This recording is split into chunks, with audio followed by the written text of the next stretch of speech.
Buenos días, mi nombre es Ren Guadalupe Trujillo Venegas y hoy voy a hablar del hombre a la luz de la razón, el cual tiene temas como el renacimiento humanista, la nueva ciencia y la ilustración.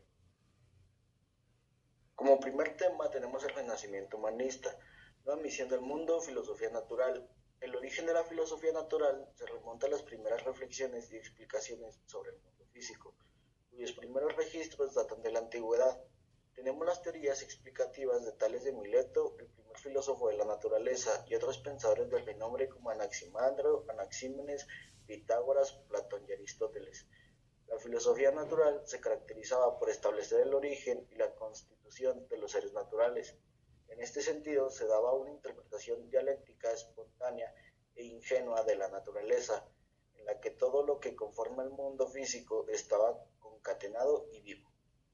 En esta época se entendía la naturaleza como una sustancia permanente y primordial que se mantiene a través de los cambios incesantes de los seres naturales.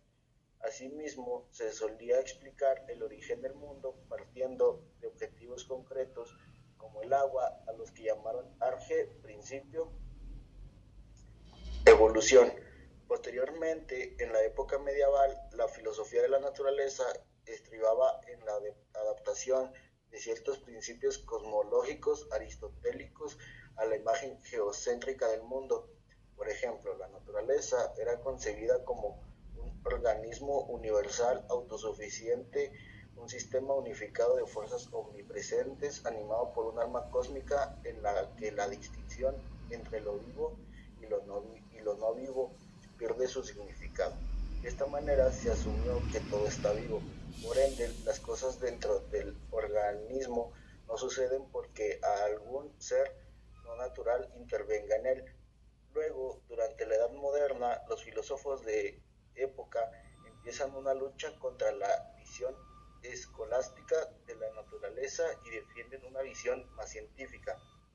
Se desarrollaron diversas y profundas explicaciones del corte racionalista, empirista, materialista y dialéctico. Giro copernicano. El pensamiento de Kant marca un nuevo inicio en la filosofía.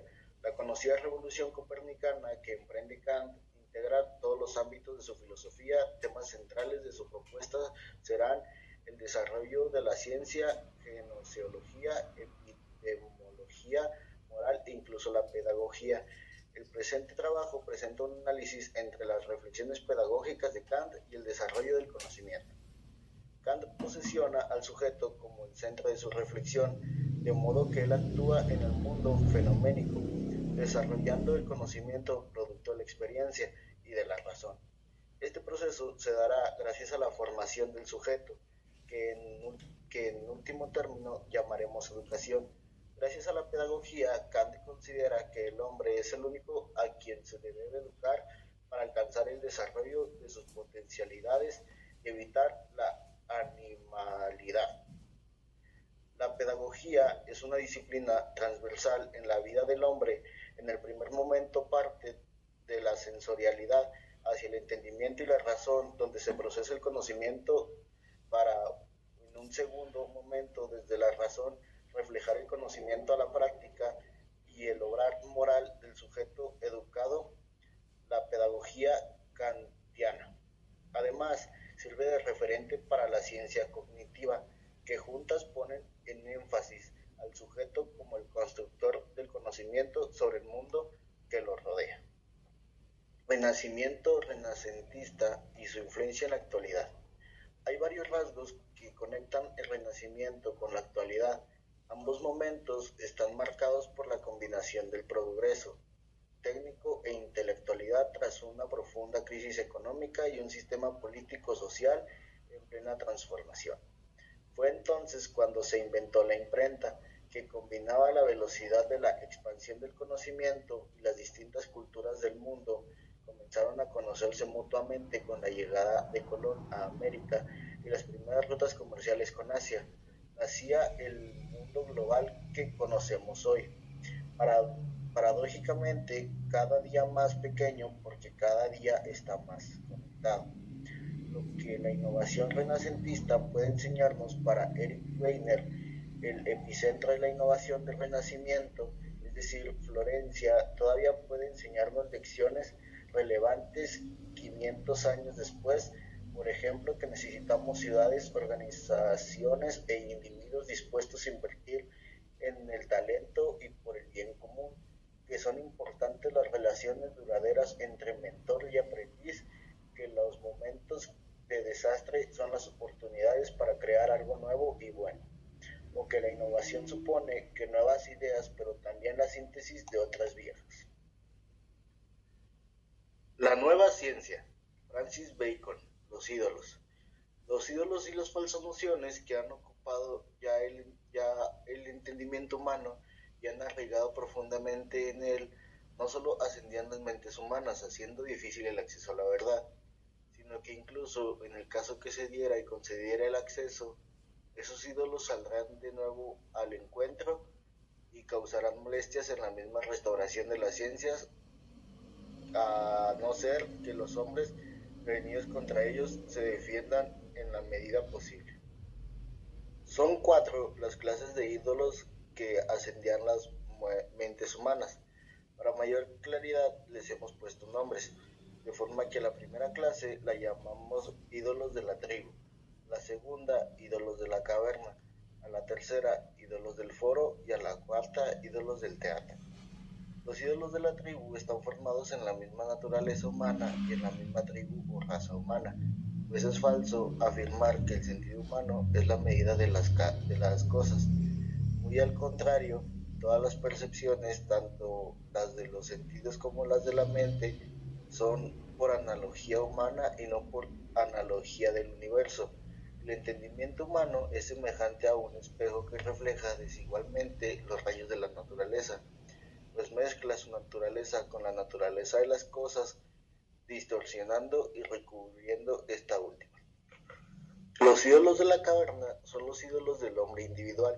En efecto, cada cual tiene un espejo o caverna propia que rompe y corrompe la luz de la naturaleza, ya sea por la naturaleza propia y singular de cada uno de ellos, por educación y trato con los demás o por la lectura de libros y la autoridad de ellos que cada cual cultiva y admira, o bien por la diferencia de las impresiones, según ocurran en un ánimo ocupado de antemano y predispuesto en un ánimo tranquilo y reposado, pues el espíritu humano aparece dispuesto en los individuos particulares, es diverso y está completamente perturbado y procede de forma azarosa, por lo que muy bien dijo Heráclito, que los hombres buscan las ciencias en el mundo menores y no en el mundo mayor o común.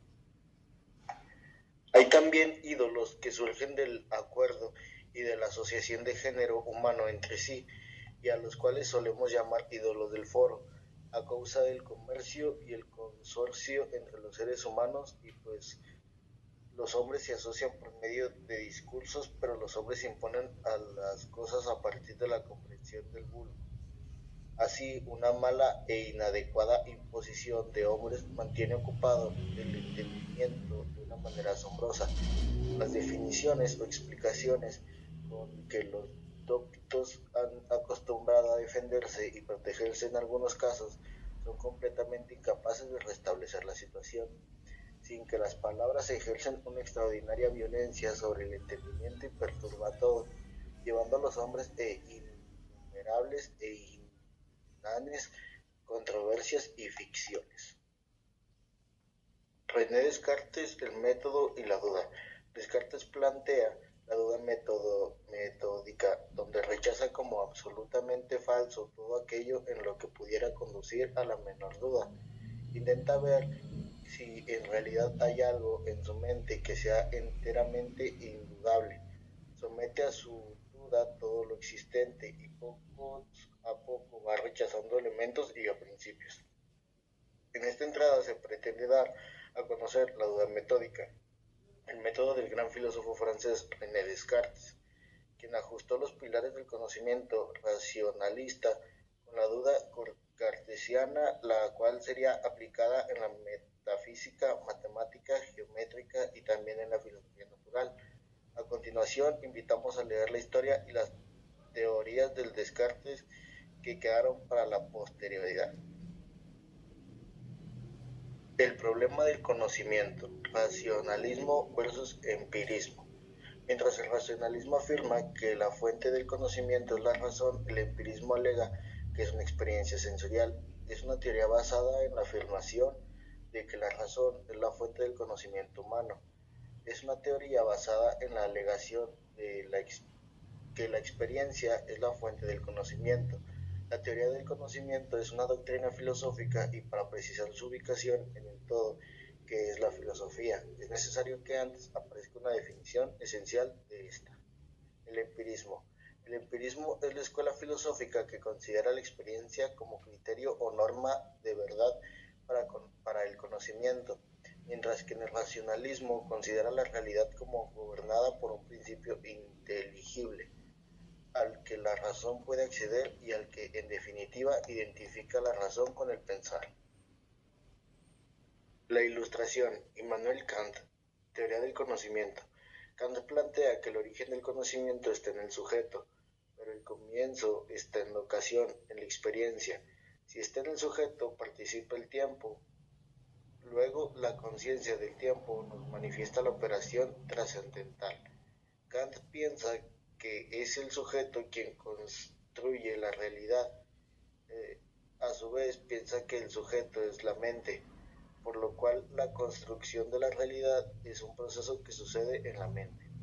Siguiendo esta idea, conocemos por medio de las impresiones sensibles o intuiciones puras, es decir, de las formas o prioridad de la sensibilidad, y por medio del entendimiento conceptos puros, es decir, las formas o posterioridad, que son también las categorías del entendimiento. Ambas formas, según la lectura de Kant, se encuentran dentro de nuestra mente. Immanuel Kant y el imperativo categórico. Kant sostiene que el imperativo categórico nos hace exigencias incondicionales, y lo cual contrapone al imperativo hipotético, el cual nos hace exigencias condicionales, es decir, nos exige que hagamos ciertas cosas bajo el supuesto de alguna condición. En la filosofía de Kant, el imperativo categórico significa un mandato moral interno incondicional, la aspiración hacia la conducta moral inherente a la naturaleza humana por toda eternidad y que guía la actuación de los hombres. Según las exigencias del imperativo categórico, el hombre debe proceder de manera que la norma de su conducta pueda ser considerada como una ley universal.